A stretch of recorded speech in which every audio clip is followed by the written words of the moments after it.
Welcome to the Dizzy Skeleton. I'm DK. Today we're going to be looking at the Vault of Magic. Now, the Vault of Magic is by Kobold Press. They are a third-party game publisher for 5th edition. They make a lot of 5th edition books. They used to make Pathfinder and 4th edition as well. Now here, this is just some of my collection of the Kobold Press books that I do own. And I received the Vault of Magic. I got it off the Kickstarter. Now this is the special edition cover. I really love this special edition cover. It's not like the other Wizards of the Coast covers. It's similar to those of Hydros where they're just a simple design. But this one, in fact, is a leather book. And it also has the inlay here. So when I show the book, I'll show it a little bit better. All right, let's take a look inside. So like I was saying, the outside of the cover, it's just gorgeous. Love how it has the reflection in it. Really simple design, but not at the same time, if that makes sense. Back is just black, just part of the cover. Vault of Magic.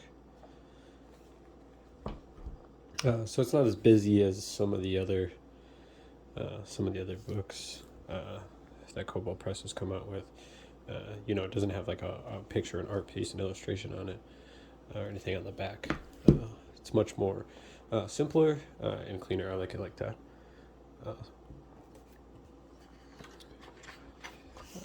This here is the original illustration for the standard cover, if you were to pick up the standard version of this book. So the table of contents, it lists every item that they have in the book, alphabetical order: armor, weapons, potions, and scrolls. They have specialty consumables. I'll go into a little bit about them later. The Bezors, different kinds of foods and beverages. Rings, rods, stabs, and wands. Wondrous items. A lot of wondrous items. And then fabled magic items. Now the fabled magic items are from... they are items or weapons mostly that grow in power as your character does. They had something like this in 3.5. It was called the legacy weapons. There was a whole handbook just for the legacy weapons. At about 5th level you gain an initial ability feature, and then as you grow in power they grow with you. They also have here the item tables. Now these item tables are not just for the items in the book, but they've also added all of the items in the OGL. So they've combined all of those, making it a lot easier. You don't have to roll on 2 different tables or try to create your own table. Now going through the book, I'm not going to go page by page in here. I'll just point out a couple of things that I thought were cool, or that I've seen note. The Blade of Petals was something my daughter was looking through the book. That was something she's seen. Very pretty blade. It's fairly basic in its abilities. It gives light, and then it also gives it gives a perfume within a 20-foot area around you. It has the chance of charm when you hit with the when you hit something with the blade. One of the items I wanted to talk about was the Serpent Scales. Really, it looks really cool to me. The helmet here, they have had to have taken inspiration from Mighty Morphin Power Rangers. The Green Ranger specifically has a helmet very, very similar to this, maybe minus the fangs there. But it allows you to polymorph into a giant poisonous snake. You regain your intelligence, wisdom, and charisma source. So it's similar to that of really a wild shaping into this giant snake. The tracking dart is a common item, but I thought it was pretty cool. When you hit a larger, smaller creature, it splatters on them magical paint that outlines the target in a dim glow. Not very powerful, not something you would use and optimize, but it could definitely give a character flavor. Or if you're in the jungles of Chult or something like that, and maybe the Grung have the tracking darts they throw at the enemies or at the players, and they're trying to track them down. Moving on to the potions and scrolls. in here they had a lot of different kinds of magical contracts, the Binding Oath. There's a Celestial Charter, being able to bind different kinds of creatures without necessarily having to use magic spells. Specialty consumables. They're wondrous items, and they're a little different. I recently used one in my Thanksgiving one-shot. Basically, it's a Bezoar is a solid mass of indigestible material that accumulates in creature's digestive tract. So similar to an owl pellet, I guess. A lot of people dissect those when they're in elementary school. It does reduce the maximum hit points by 2d4 and remains in your stomach for that same number of days. It's not too bad a penalty. You do take some damage when it comes back up. Again, not that bad, depending on which of the items it is. So I used the Bezoar of the Cockatrice. It's a common, so you could compare that to maybe being a rare or something where it's going to have more power. I had a one-shot for Thanksgiving. I flavored my turkeys as Cockatrice, and I just threw this in the one-shot to give them, one of the characters could gain immunity from the petrified condition. The other thing they have here in the book is fantastical foods and beverages, different kinds of broths, food, teas, different small effects to give yourself from eating these foods. Most of them last 24 hours, 8 hours. So you eat it the day before, or a meal similar to Hero's Feast type of thing, where you eat it before you're going into some kind of battle or encounter. They label them and use them mostly as potions. I'm sure it's just for a mechanical benefit of the game to categorize them. One of the other things I thought was interesting was the Troll Blood. So it's the different kinds of potions. So here are the different kinds of Troll Bloods. So you just have the standard one, Greater, Superior, Supreme. They all do different things, whether it's regaining hit points, and then they all will have a mutation. So the standard one can cause one minor mutation, but some of them have two, a major mutation.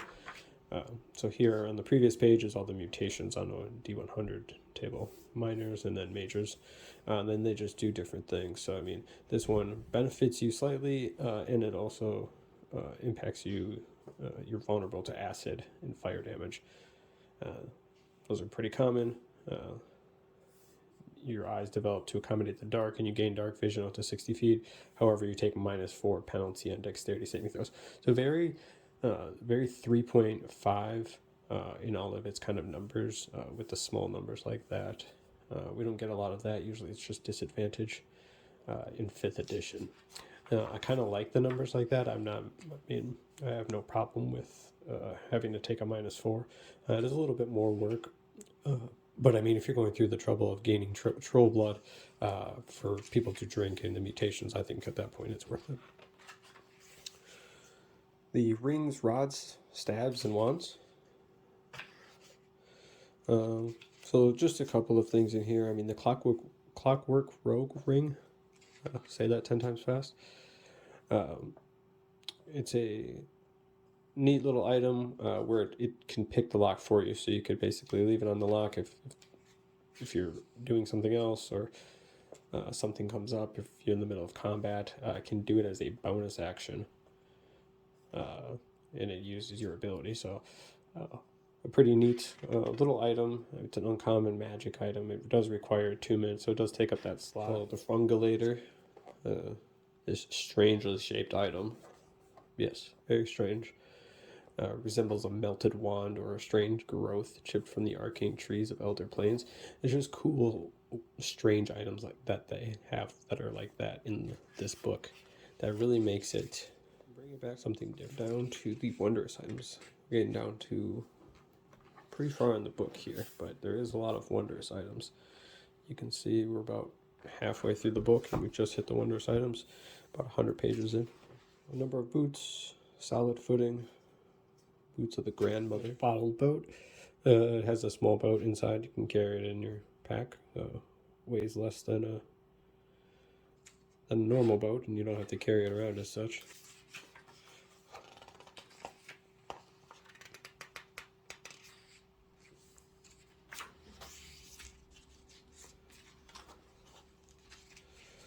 The Crawling Cloak.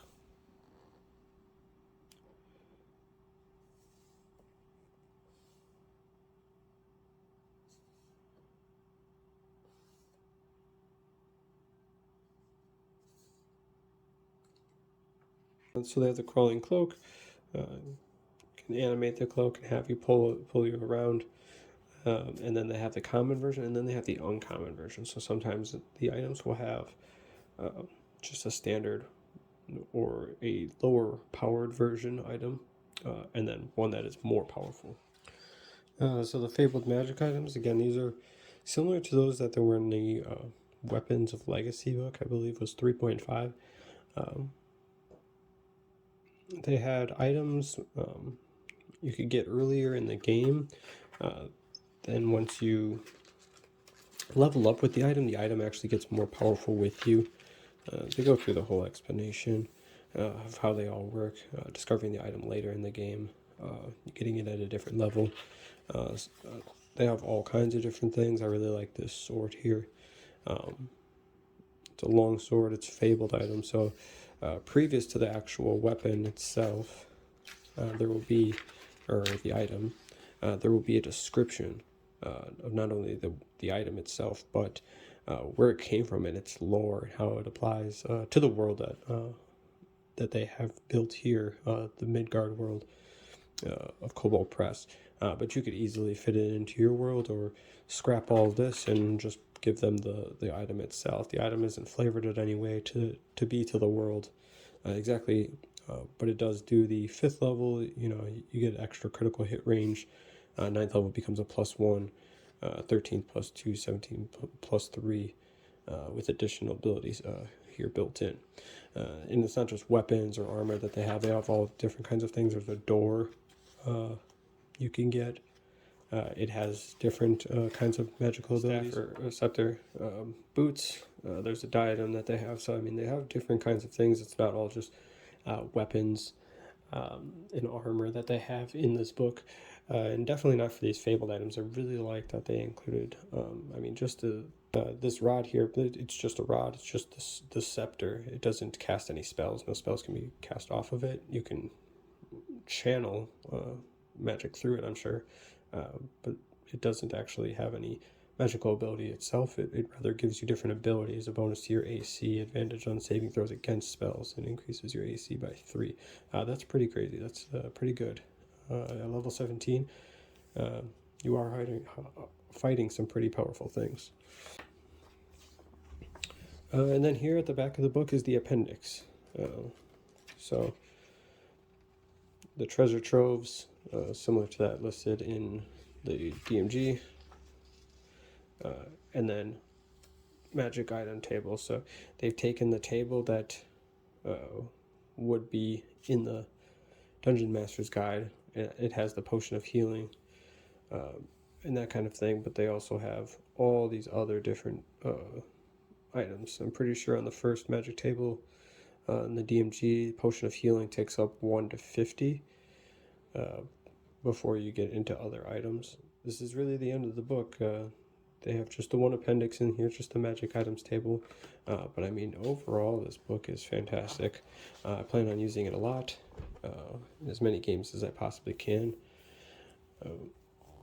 Different items. It has a lot more to offer than just the standard Dungeon Master's Guide, or even any of the other books that 5th edition has. All right, and that's going to be it for today. So that was the Vault of Magic.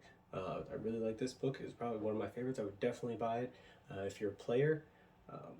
You know, I mean, it's going to be a hard buy for a player just because the contents are purely magic items. But for someone who DMs and plays the game, it's really great because I can give the items to my players, and then I can also ask my DM to give me or invest one of these items into the campaign somewhere where I would be able to obtain it and add it to my character. There's a lot of common and uncommon items in this book, that can really help just give your character a little bit more extra flavor. So, I mean, I would really recommend buying this if you can find it, if you can pick it up.